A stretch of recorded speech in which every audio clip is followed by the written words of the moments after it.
Magandang araw mga bata! Welcome to our kinder class. Ako nga pala si Teacher Girlie, ang inyong guro.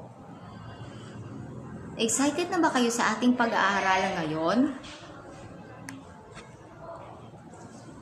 Ang pag-aaralan natin ngayon ay iba't ibang bahagi ng katawan.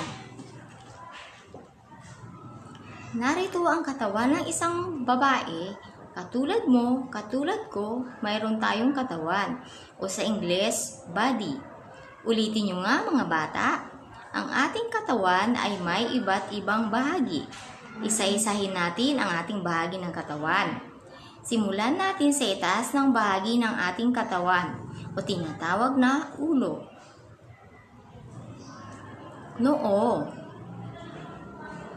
tainga, bibig, ilong, mata. Iyan ang bahagi ng katawan na makikita sa taas o bahagi sa ulo.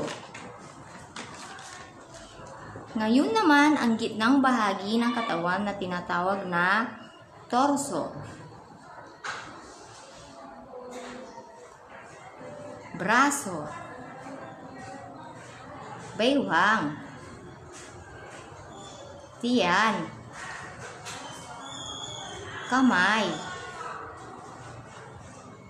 daliri. Iyan ang mga bahagi na ating katawan na makikita sa gitnang bahagi. Ngayon naman ang ibang bahagi ng katawan o ating tinatawag na binti. Hita, tuhod, binti, paa. Iyan ang mga bahagi na makikita sa binti.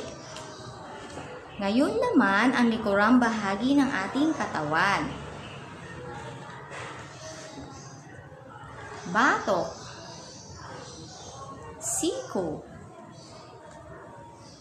alak-alakan, likod, puwet. Iyan ang makikitang bahagi ng katawan sa ating likuran. Nakinig ba kayo? Mabuti mga bata. Magaling.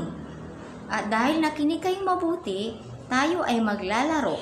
Sa bawat bahagi ng katawan na ating sasabihin, ang gagawin nyo lamang ay ituturo o hahawakan nyo ito sa inyong katawan. Handa na ba kayo? Simulan na natin.